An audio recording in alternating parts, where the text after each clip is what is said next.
Hello, everyone, and welcome to the Spiritual Insight Show. I am Reverend Tiffany White, Sage Woman.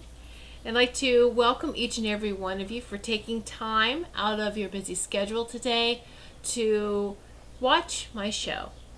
This is a pre-recorded. This is a recorded show. I'm not having a live show this week due to actually the last 2 weeks have been rather schedule-wise very busy. So I'm having to record the show today. I'll be back live again next Tuesday. It would be July 14th. I'll be live again at 1 p.m. And those of you that just watch it on archive anyway, that's fine. You'll watch it when you can. Anyway, welcome everyone. And it is a beautiful typical kind of summer-like day in Connecticut. We have it's kind of muggy and humid because we've had some rain this morning. Supposed to be some more rain in the afternoon, but love the rain, love all types of weather, really. All right. Okay, so the topic for today's show is shamans, and we will get to that in a few moments. What I would like to do first is have a little opening that I go through. We discuss like the numerology for the day. So let's go ahead and get into that. The number for today, it's July 7th, 2015. So in numerology, the whole point is to take any number, add it down to a single digit between 1 and 9. So this is, of course, the month of July, which is 7. The date is a 7. 2015 is a number 8 year. So if we were to add 7 plus 7 plus 8, it would equal 22. Very powerful when any number repeats, like 11, 22, 33, 44, etc. All right, but we still have to take it down to a single digit. So just so you know immediately that this is going to be a powerful day because it's a repeating number. So 2 plus 2 is 4. So you have that high vibrational energy of 22 and then 4. It is normally a day when you'd be busy and productive. See, it's a very busy and productive day. Spending time and effort working in the right direction could get you some financial gains that you need. It is a demanding day that will require plenty of focus, so do not procrastinate. This is not the time to procrastinate. Put things in the back burner, so to speak. Let's get some things done. And it's not a day for starting new projects, but to rather move further ahead with those that you've already started in progress. Okay, so today you feel like you have this ambition that you can take on the world, and because you have so much energy. So that's why it's when you have all this energy, you kind of have this tendency that you want to start a new project. But no, let's focus on finishing what you've already started. And also be very careful. Don't make any promises today that you can't keep. So just be careful with what you say to others. We should always be careful with that type of dialogue, but just be careful with the promises that you make. All right, so this is a True Psychics Network show, and if you haven't visited the True Psychics Network website, I encourage that you do. We have a lot of great and wonderful things to see and do on that website. There are, first off, it's a network for holistic professionals. So look through all the holistic professionals and all the services that are provided. There is a magazine tab, which is wonderful. Magazine, the articles promote the shows that are upcoming, TV and radio shows. There's some interesting articles in there that just cover anything with holistic health at all. Anything that promotes the balancing of mind, body, and soul. So check out the TPN magazine. You also can subscribe to that, to where each post you will be sent an email, so you don't miss anything. Also on the True Psychics Network website, check out the horoscopes. This week, they are done each week by a new member, a holistic professional from True Psychics Network. This week it is the horoscopes are channeled by Reverend Heather DeLusso, so please be sure to check that out as well and see what energies are favorable for you. And also I encourage you to visit my website if you haven't done so already. It's www. Of course, whitesagewoman.com. Whitesagewoman.com. Now, I would like to go into now the crystal message for the week. I'm really excited about this one because this is one of my absolute favorites for me because I respond very well with it. And it is amethyst. And for those of you who may not know this, I always carry an amethyst with me when I do any type of session. There's a reading session, most definitely. A healing session up to a certain point because I do have my healing crystals as well. But amethyst. Amethyst is the crystal for this week. So here's the message. Amethyst helps the mind to become more organized and orderly and more balanced. Amethyst is a healing stone. Not surprising. So it's definitely amethyst and clear quartz are the two that I highly recommend for everyone because they just respond. It's like the universal gemstones. They respond to everyone and they're so healing. They really are at so many levels. All right. Now also have a power animal each week, a spirit power animal. And this week is the spider. Spider. Ooh, some people go, eee! Now, come on. You know, spiders are very powerful energetically and symbolically. It's the weaver of the web of life. Have you ever just sat and looked at the beauty of a spider web? And all the intricate work that goes into that, the dedication, the work that goes into it. The creativity in the designs. It also represents divine inspiration. Understanding the pattern of illusion, like in trance states. And it is the female energy of the creative force.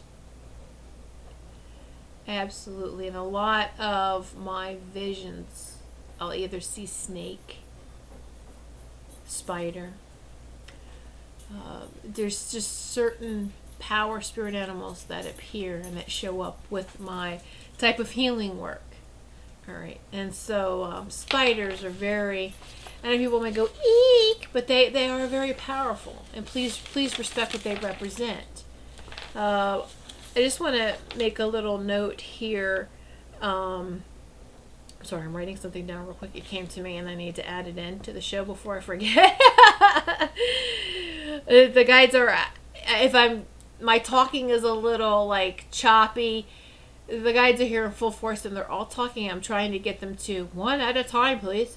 It's just like, hold on. So I gotta write this down because I know when I get into this, it's, okay.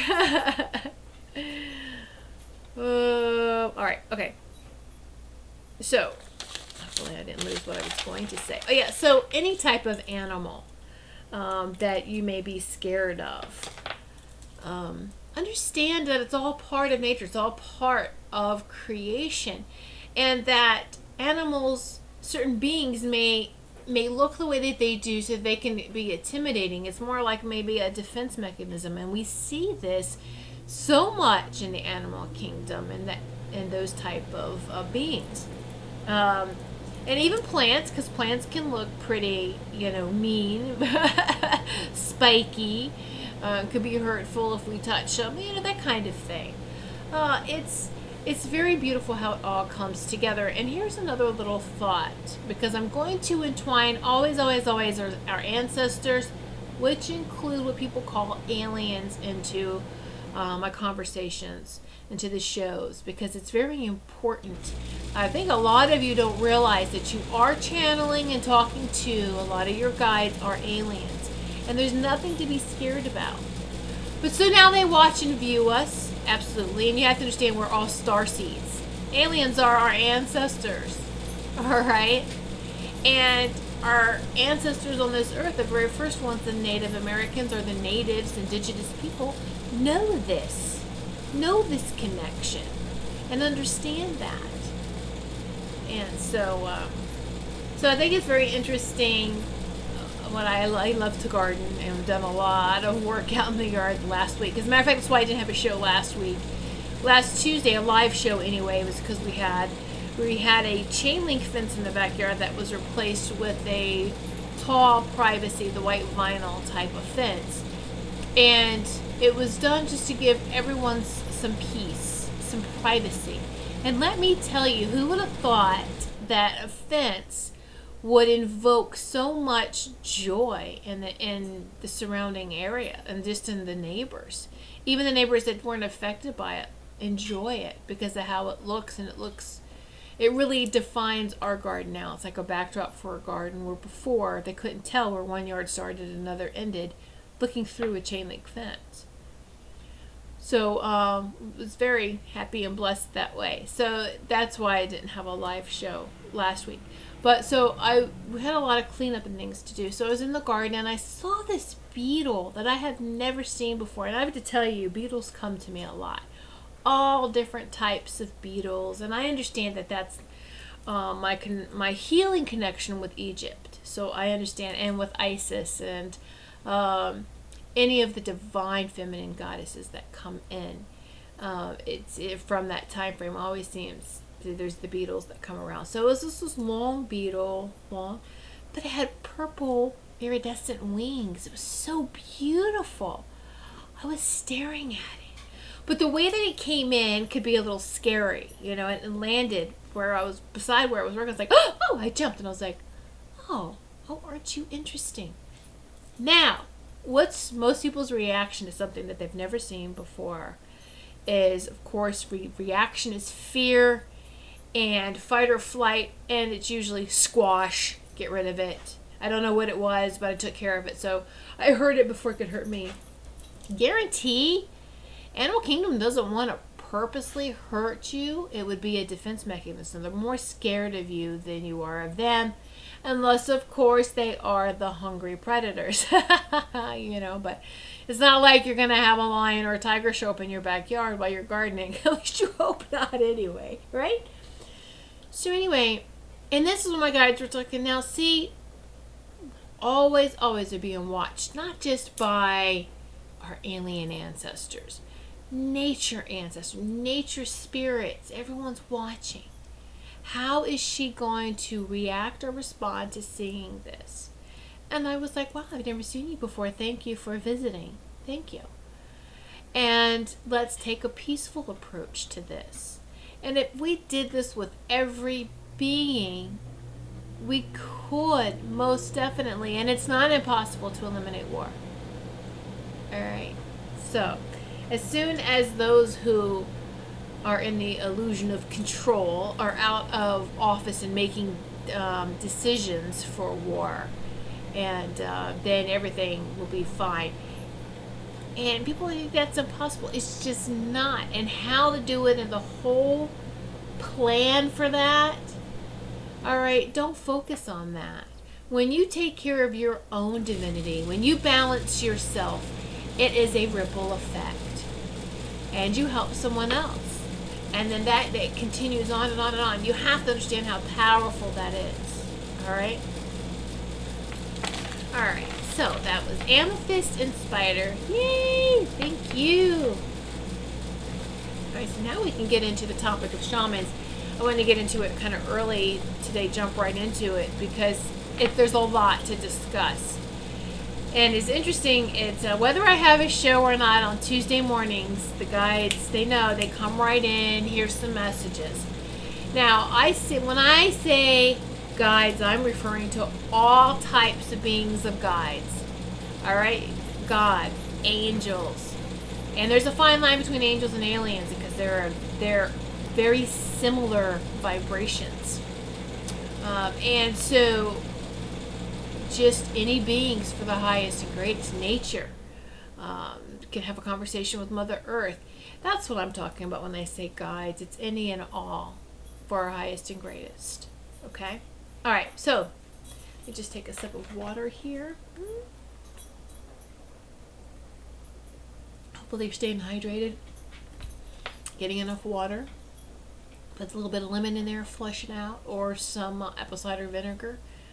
But just, it's really important during the anytime. It really doesn't matter what the weather is. Stay hydrated, all right? Just stay hydrated. Okay, so see, look at water on my head. Ah! The word shaman comes into English via Russian. It's a Russian reference type of word. A shaman, though, is a person regarded as having access to and influence in the world of good and bad spirits and experiences. Balance. Especially among some of the peoples of Northern Asia and North America. Typically, such people enter a trance state during a ritual and practicing divination and healing. So, per my guides, a shaman represents very simplistically knowing. So, in contemporary historical or traditional shamanic practice, the shaman may at times fill the role of priestess, priest, witches, wizards, magicians, medicine women, medicine men, metaphysician, or healer. Known by all those types of names. It can be the same type of energies, and usually are. Personal experience is the prime determinant of the status of a shaman. Knowledge of other realms, okay, of being and consciousness and the cosmology of these regions is the basis of the shamanic perspective and power. With this knowledge, the shaman is able to serve as a bridge between the mundane and the higher and lower states of being, so all the realms. The shaman lives at the edge of reality, as most people would recognize it, and most commonly at the edge of society itself. Few indeed have the strength and stamina to venture into the realms and endure the outer hardships and personal crises that have been reported by or observed by many shamans. It's not easy, okay? It is difficult, but it's worth it, and we know that. Shamans assist in healing the spiritual and energetic levels of those who need and embrace this assistance. One has to do their part in healing for it to be 100% effective. And even if their part is simply to, yes, I embrace it, I allow it. I allow this healing to occur. It's just that simple. But yet, is it? There's a lot of people who are holding on to any disease or illness because they have friended it. Quite honestly, they got used to it, and it's a part of who they are now, that they're scared to make that change into healing. Sad but true. Alright, so how does one become a shaman? Some have wondered if the experience of being a shaman makes a person a shaman. And what I mean by being a shaman is like the experiences of shamanistic ecstasy or flight, their journeys. Generally speaking, most would say no. A shaman is more than someone with an experience of a journey, what they call a shamanic journey. So some people, like, after you have a shamanic journey and it's successful and very enlightening for you, and then you have another one, okay, I'm a shaman now. No, that's not how that goes. First, she or he is a trained initiate. Usually years of enculturalization and training under a mentor precede becoming a functioning shaman. Second, a shaman is not just an initiate who has received inner and outer training, but is a master of shamanic journeying and techniques. This is not a casual acquaintance with such abilities. There is some degree of mastery of them. Finally, a shaman is the link or bridge between this world and the next. This is a sacred trust and a service to the community. It really is. Sometimes the community that a shaman serves in is rather small, and in other instances it can be an entire nation.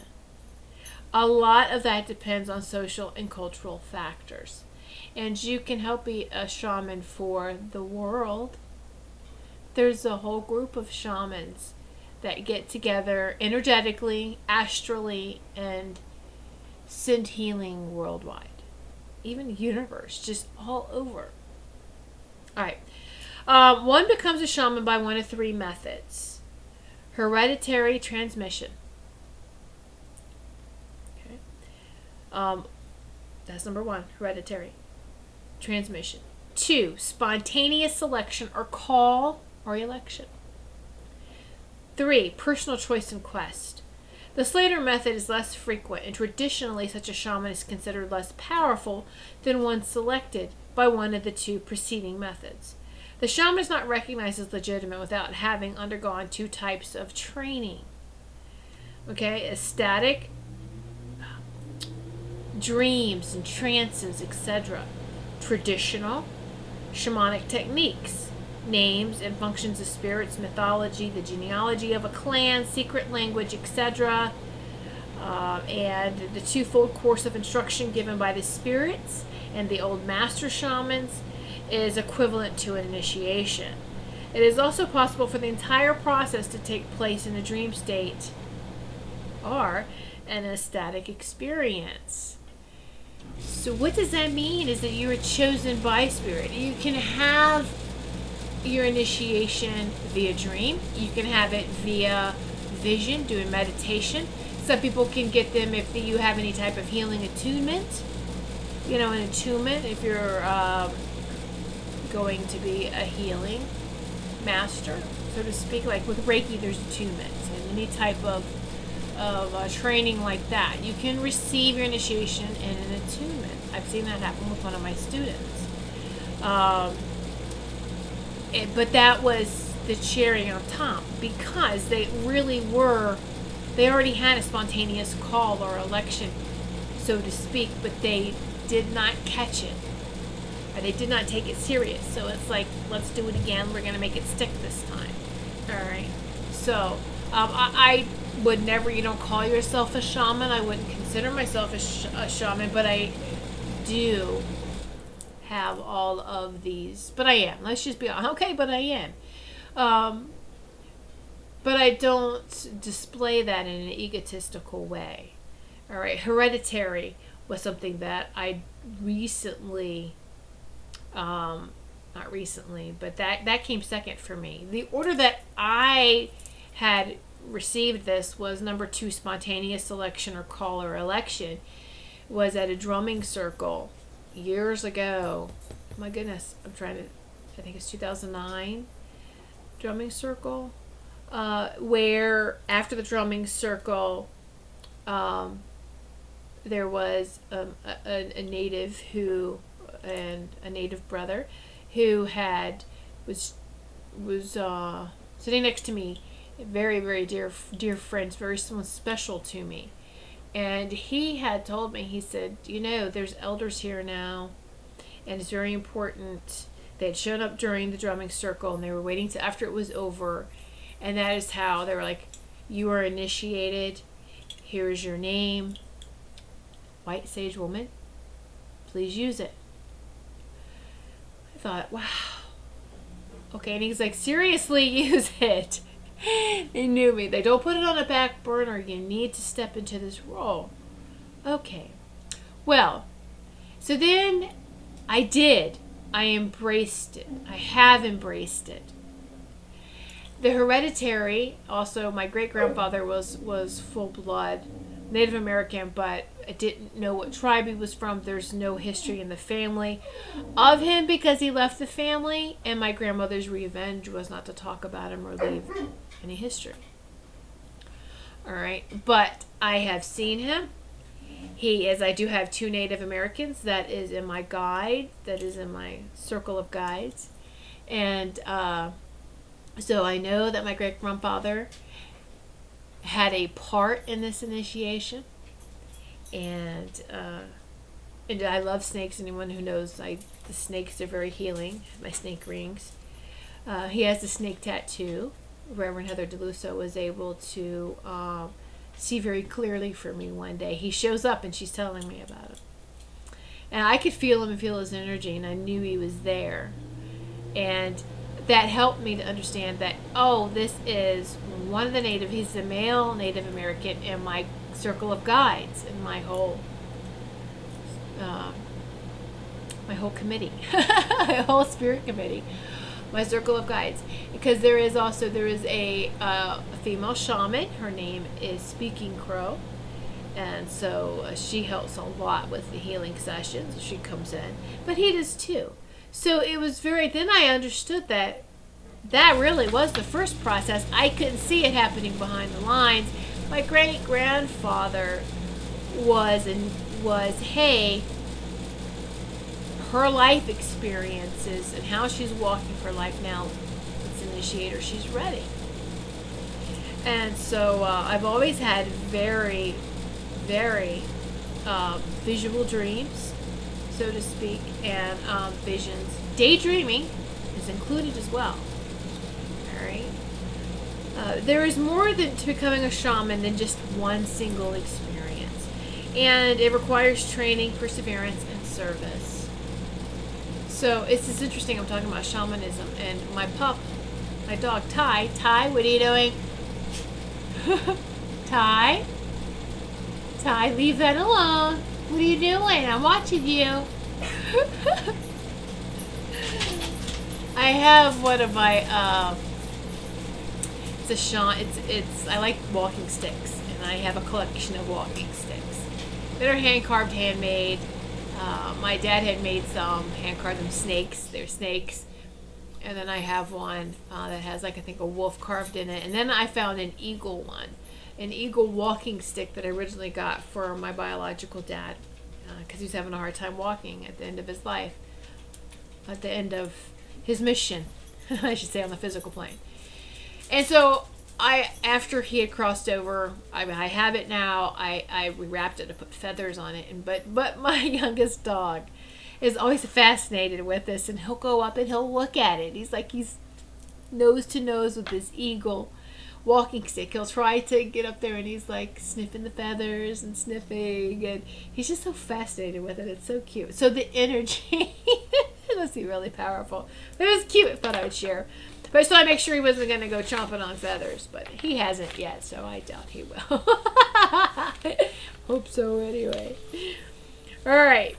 So the reason why it's very important, and I'm not just shaman, but healer. Just for someone to say they're a healer and they haven't had the right training is dangerous. And we're going to go into why this is. Okay? If you don't fully understand energy, if you don't fully understand the whole process, you can actually end up hurting someone instead of helping. And that's why. All right, so let's talk about now the shamanic trance states. See how everything's going to tie in together. All right? Now, this actual following section that I'm going to read is from a paper written by Joseph Bear Walker Wilson in 1978. Okay? I substituted the word control with command, because control is a very physical, illusional word. It does not exist outside this realm. So command, though, does. Command is seen in nature, is all higher beings understand command. Our heart understands command. our soul, our sacred heart center, our soul understands command. All right, so in order to journey to the other dimensions of existence, a shaman induces an altered state of consciousness to him or herself, similar to a state of self-hypnosis. While in the shamanic trance, he is in complete command, able to take his consciousness and subtle bodies into non-physical reality, where he visits the heavens and hells in existence, and communicates with and commands spirits, gains information, retrieves souls, and makes subtle changes in reality which may affect the physical world. Do you know you can command your dreams? You can change them if you don't like them. I've done that. Just stop. If something doesn't make sense, if something scares you, you can say stop. This doesn't make any sense, or there's no need for this fear. A lot of times if someone feels like there's someone chasing them, a bad person, stop. Turn around and face who it is. A lot of times it's your fear manifested into this monster. Alright? But just the same way that you can stop, pause, rewrite, now play again, your dreams is the same thing. What we can do in our trance states and our meditations, it's the same type. Alright? A classical and fairly accurate descriptive definition of hypnosis is a condition or state of selective hypersuggestibility brought about in an individual through the use of certain specific psychological or physical manipulations of the individual. The key words here are selective hypersuggestibility. A hypnotherapist uses that selective hypersuggestibility in order to help bring about desired changes in an individual.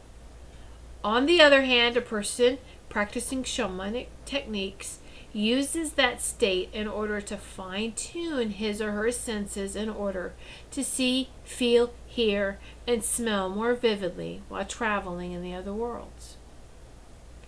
The higher trance states feels like those times when you're reading a book or watching television or a movie and you're so engrossed that you are not aware of your surroundings. The deeper trance feels similar to how you feel when you're first waking up in the morning. You are aware that you're awake, your imagery is vivid and dreamlike, and you feel relaxed, calm, and good. The ability to attain and command a trance is the result of cumulative conditioning and mental training. A weightlifter trains himself by practicing daily. He begins by lifting relatively light weights and progresses to heavier and heavier ones. Eventually, he is able to lift a 200-pound weight above his head with relative ease. By working in this manner, he has trained his muscles to respond actively to his will. After he has reached his goal, he can maintain the ability by practicing only 2 or 3 times a week. If he stops practicing entirely, though, his muscles will gradually lose their conditioning and strength, and after a time, he will no longer be able to lift that weight. By reestablishing a routine of practice, he will bring his ability back to where it was. So this same principle applies to the trance state. You train your mind to respond in accordance with your soul in order to produce the ability to develop a deep trance. And in your soul, that's where free will is. So your will, your desire, your intention. This is done by daily practice. It may take some time and effort to establish that ability, but once you have it, you will be able to maintain it by practicing only once or twice per week. If you stop practicing entirely, your ability will gradually lessen. Like the weightlifter, you will need to begin a more regular practice in order to reestablish your abilities. I call this maintenance. It's required maintenance. We need this in every way, shape, or form, mind, body, and soul, even with our bodies. All right? You don't wait till you feel bad to take something to make you feel better. Let's take the measures every day so that we maintain our health. Right? Same thing spiritually. When you go into a trance, you gradually progress from ordinary consciousness into deeper levels. It's convenient to have a means of measuring the depth of your trance. So we're going to go over some of the symptoms found at various steps. For convenience sake, these depths of trance are divided into 4 sections, and using terms borrowed from hypnotic sciences, they called them hypnodile, light, medium, and deep trance states. Four of them. So in the first one, the hypnodile trance, if I'm saying this correctly, I'm going to have Jan Bartrope Babbitt, a very highly gifted alchemist hypnotherapist. She's going to have to correct me on that term if I'm saying it wrong. Anyway, in the hypnodile trance, you progress from ordinary consciousness through the following steps. You're feeling physically relaxed, drowsy, your mind becomes relaxed, and you may feel apathetic. You feel apathy or indifferent. Your arms and legs start to feel heavy. You may have a tendency to stare blankly and have an unwillingness to even move your body, move your limbs. As you border this and the light trance, your breathing becomes slower and deeper, and your pulse rate slows. In the light trance, you progress to a reluctance to move, speak, think, or act. You may experience some involuntary twitching of your mouth or jaw, or sometimes of the eyes. You may feel heaviness throughout your entire body and a particular feeling of detachment. You may also experience visual activity. As you border this in the medium trance, you recognize that you are in a trance and may find that feeling hard to describe. So I witness this a lot of those that do come to me for healing, and you can watch their bodies twitch. You can tell what level in a trance they are in. In a medium trance, you definitely recognize that you're in a trance and may experience partial amnesia unless you consciously choose not to. By giving yourself the proper suggestions, you can make any part of your body insensitive to pain and can experience touching, tasting, and smelling. You will be more sensitive to variations in atmospheric pressure and temperature changes. As you border this and the deep trance, you may experience complete catalepsy of your limbs or body. In other words, if your limbs or body positions are changed, you will leave them in that new position until they are changed again.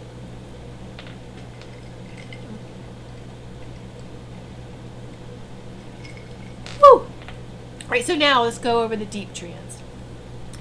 You can have the ability to open your eyes without affecting the trance. You are conscious of everything all around you. You have the ability to command such body functions as heartbeat, blood pressure, digestion, and body temperature. You can make your body and limbs completely rigid. I'm going to go back. When they say open the eyes, I really find it's the third eye. You open, you see what's around you. You see all the different energetic layers. Okay. You'll be able to recall lost memories and experience age regression. Here you can vividly experience the sensations of lightness, of floating or flying.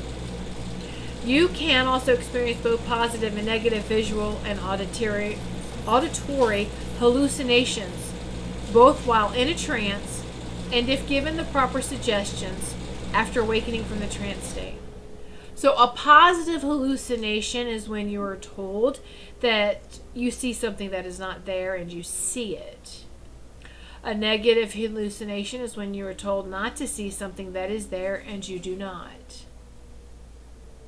In this state, you can also stimulate dreams and visions, both during the trance state and upon proper suggestions later in your natural sleep. Each depth of trance has valuable uses. For example, in the light and medium trances, you can learn to begin practical shamanic journeying so that you can see, hear, touch, and smell experiences in the world which borders ours. In those trance states, these journeys will feel similar to a fantasy or a daydream, and you may wonder if it's real or just your imagination. As you train yourself to deepen the trance, the journeys become more vivid, until, in the deep trance, they look and feel as though they are taking place in physical reality. Okay? And my dog agrees. So see, don't you understand? This is why it's very, very important to be careful with any type of healing. Okay? And so, and we're going to go over even more, go over a little bit more about soul retrieval. So we can make mistakes in healing if we do not allow the healing to just come in. We are conduits, and we are holding that space, and that is really the role of the shaman, we're opening up these healing portals to allow the spirit healers to come in.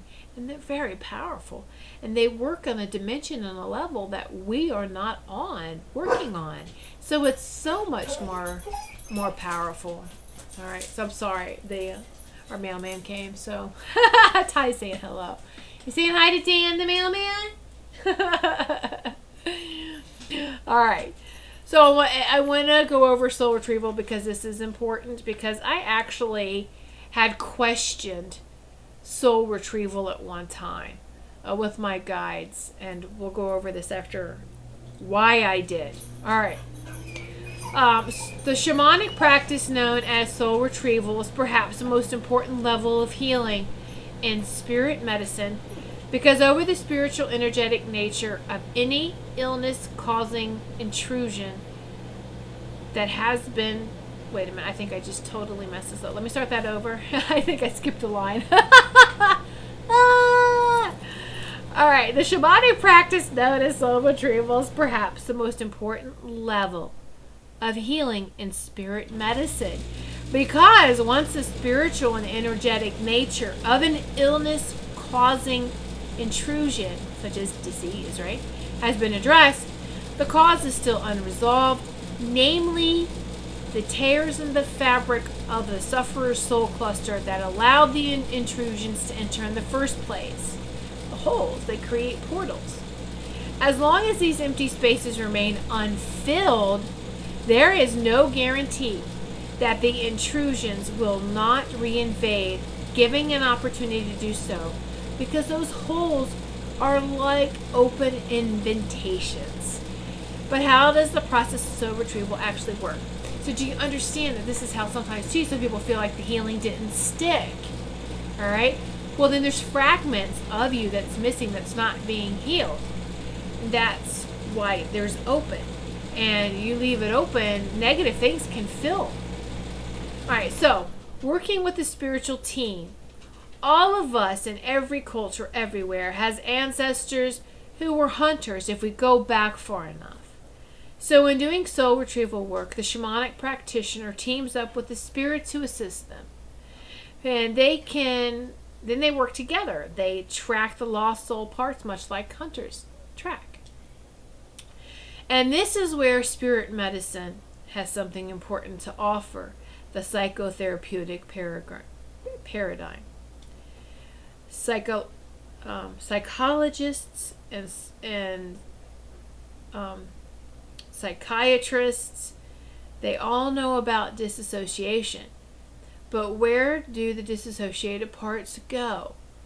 And doing soul retrieval, the shamanic healer and their spiritual assistants locate the lost souls parts, and they can be in the lower, middle, or upper worlds of the spirit world.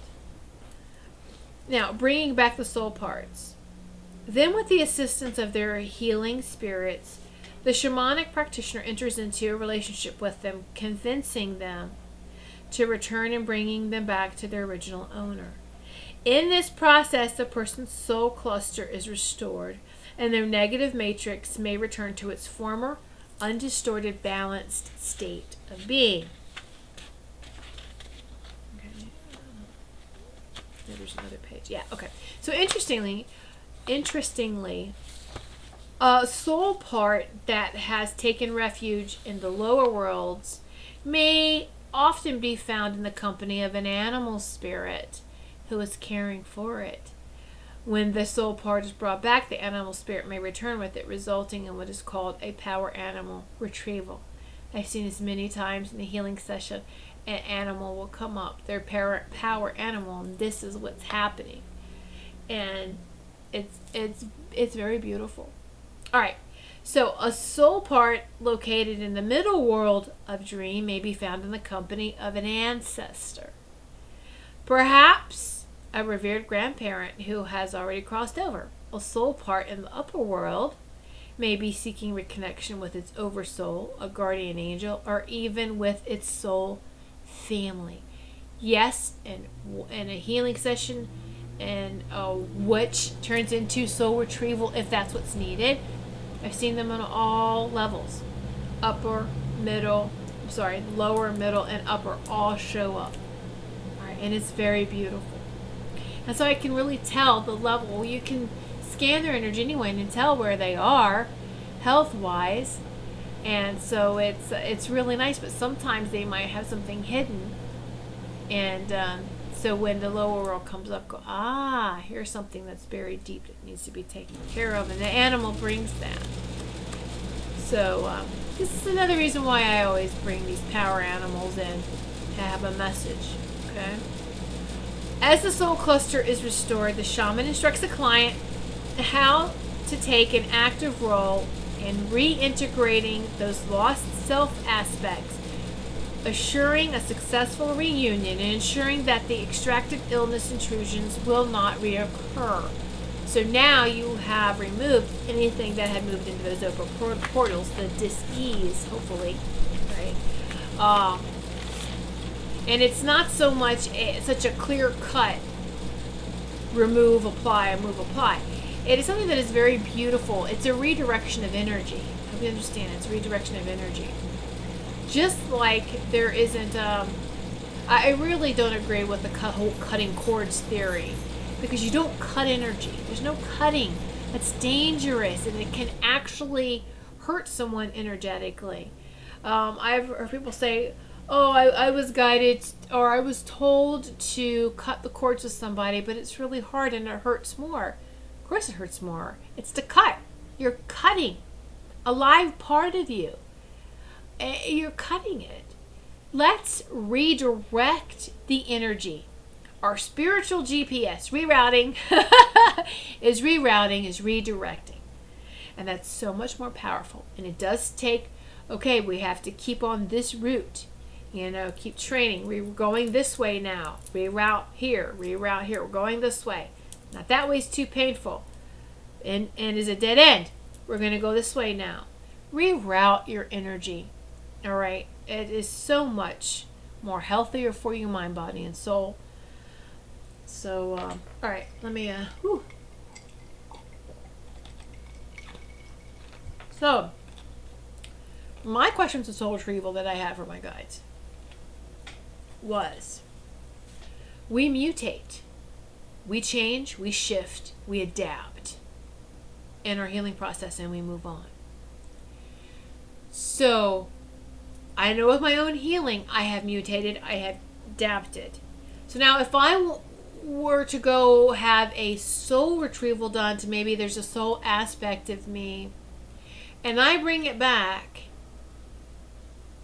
I'm so much more advanced now than this soul fragment. Let me put it to you another way. All right.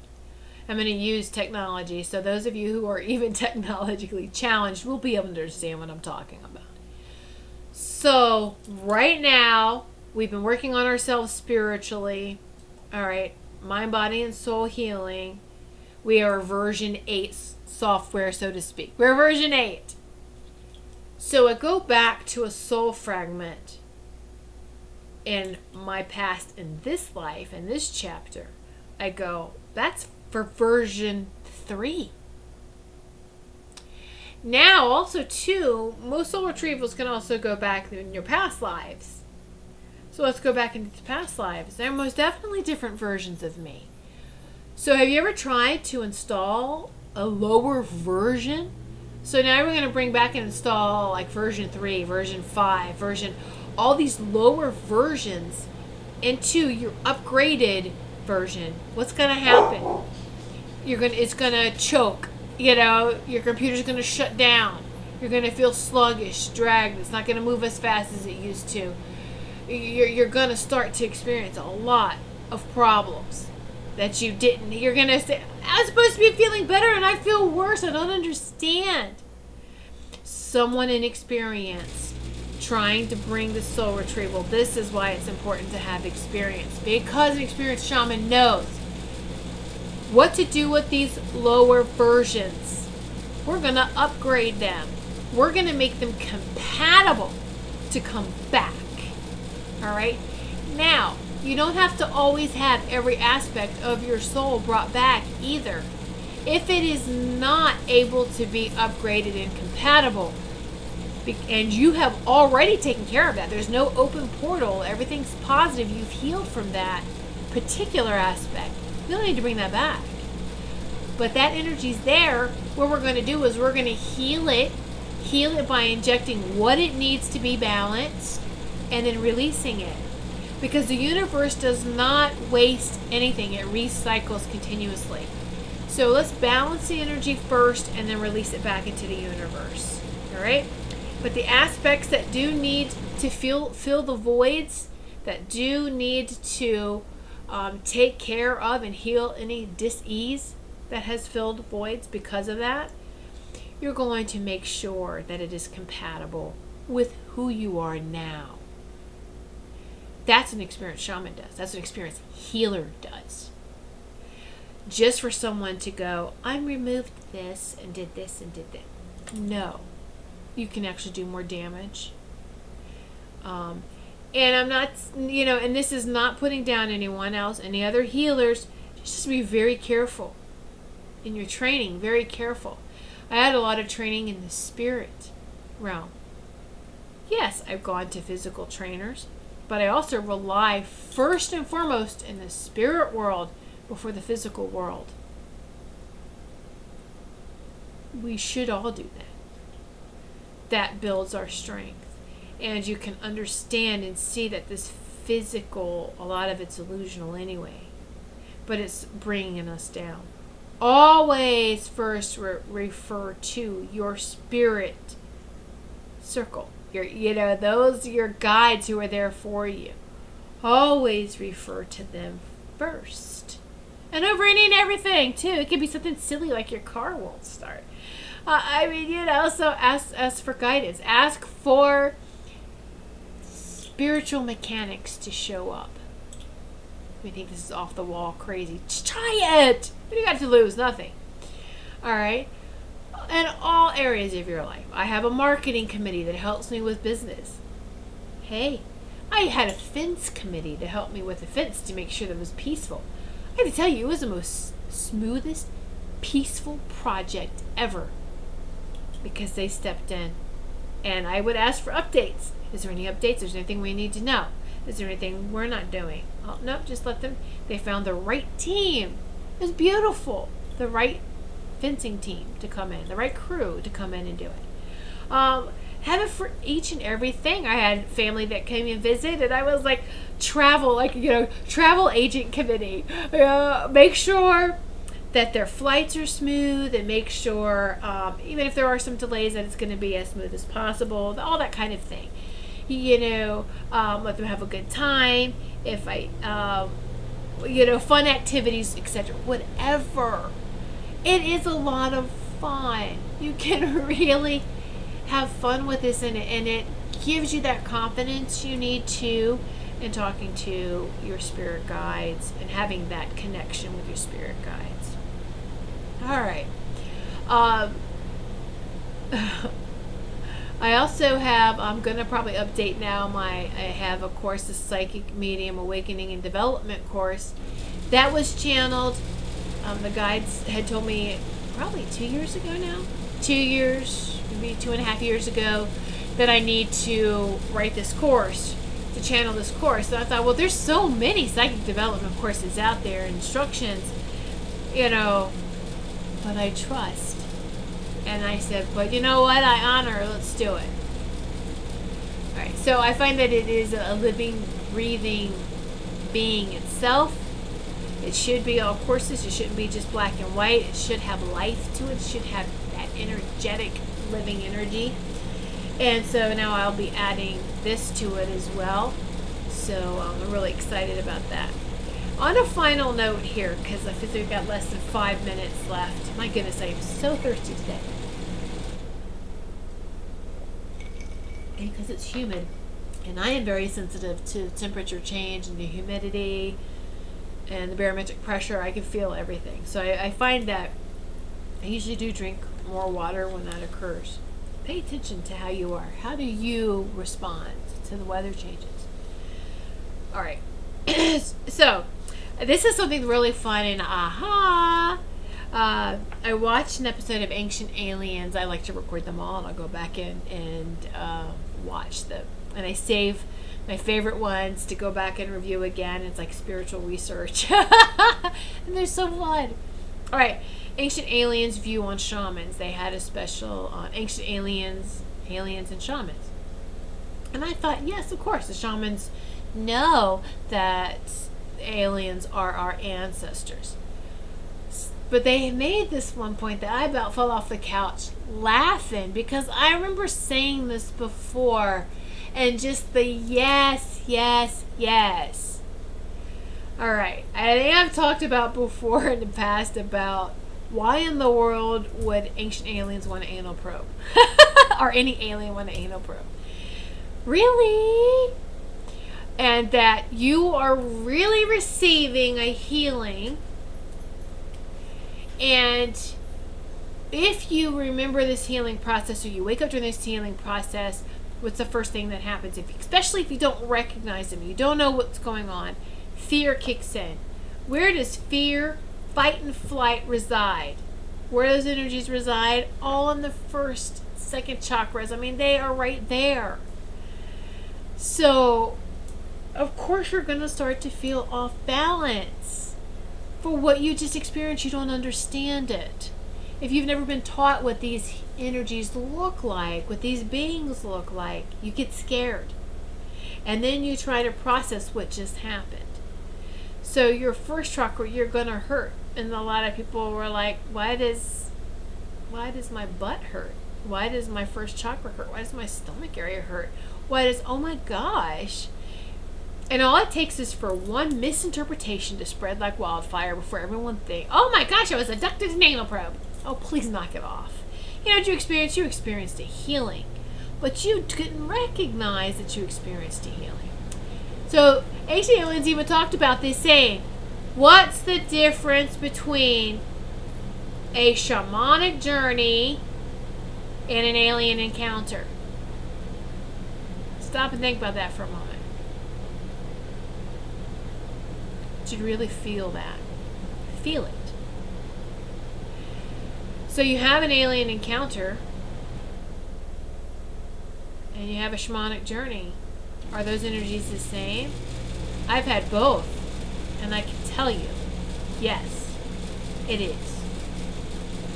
It's all in the understanding of what you are encountering and experiencing. When did I experience all of this? In dreamland, and my own healing, and in healing sessions as a healer. Because when I call in the spirit doctors, it's not just healing angels that show up. It are other beings that show up that are very advanced. And I never see them cut. They always use like what call rays, or different color rays. And it's hard to really explain because our minds try to grab onto what we're watching, what we're experiencing. And I have to stay centered and balanced to hold this energy as what I'm experiencing. The most amazing thing I ever experienced was organ transplant. So this is what I'm seeing as a healer that's surrounding. I see ancient healers in shaman forms. They medicine men and women. This is what they look like. I see alien beings, angels. Everyone is all around. And they're all the same high vibrational energy. And they're all healing. The most fantastic thing I ever saw was an organ transplant. And there was no cutting, like I said. There's no psychic surgery. That's so low physical level. Why not go to the higher vibrations and let that happen? The organs were transplanted. I believe it was maybe a kidney or liver. I'm not sure. Again, if I would have paid too much attention and made logic out of it, I would have fallen out of it. And I had to hold the space. It was my job to sit there and hold this healing space and this energy and just be in awe at what I was witnessing. And it was like, okay, and I was following the instruction for recovery. She, as a woman, she had to take 2 weeks off. She had to take 2 weeks of light duty, no lifting, I'm like, my mind, really? Who's going to take 2 weeks off of work and blah, blah, blah, blah. And then I know, as just be quiet, shut that down, trust. And so I'm giving these instructions to her after she's done to make sure she's up, she's feeling okay, she's drinking lots of water, told her to stay hydrated, most definitely within the next 48 hours. And I said, is it possible for you to have any light duty for the next 2 weeks? Because your healing was very extensive. Didn't tell her what I had experienced. It would have freaked her out. So now I'm not telling her that. Oh, so her response was, how about that? I have 2 weeks off from work. This is how I'm starting my vacation, is with this healing session. Ta-da! There you go. They knew. And I was like, great. So then I knew she was gonna be okay and be careful and be gentle with herself. And I checked on her within those 2 weeks to make sure she was doing, and she was doing fine. She was doing great. And as a matter of fact, she said she was feeling so much better. And she was taking care of herself and staying hydrated and just amazed. And I was amazed and awe as well. And I was like, it's not me healing you. It was definitely, it's always a group process. Yeah, right? And it's just so beautiful. So yes, I experience that all the time.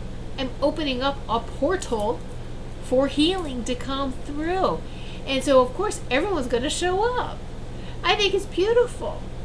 But it's your level of understanding. If you're brought up into fear that which you don't know, then of course your mind's going to grasp onto anything that it recalls and remembers that society has put out.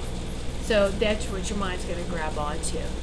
So when you experience it, though, from a different spiritual aspect, a spiritual way, it all falls into place. And it's very, very beautiful. So, all right. So I hope that each and every one of you has enjoyed this show. And if you have any questions on this show or any comments about maybe what you would like to have my guides maybe channel or talk about, or you would like for me to ask for more information on, please don't hesitate to send me an email and some messages. And there's a lot of you have been emailing me and messaging me and giving me some positive feedback from these shows, so I'm very, very grateful. And so just many of you are on the right healing path. Just keep with it and know that you are very powerful. So I wish each and every one of you a very blessed and healing week ahead. And thank you for sitting in this sacred space with me and so many others who are viewing this. And so thank you so much for not only receiving the healing, but for giving that healing love right back. So thank you, everyone. And be sure to tune in next Tuesday, July 14th, live at 1 p.m. or you can watch the archive show. So thank you, everyone. Many blessings to each and every one of you.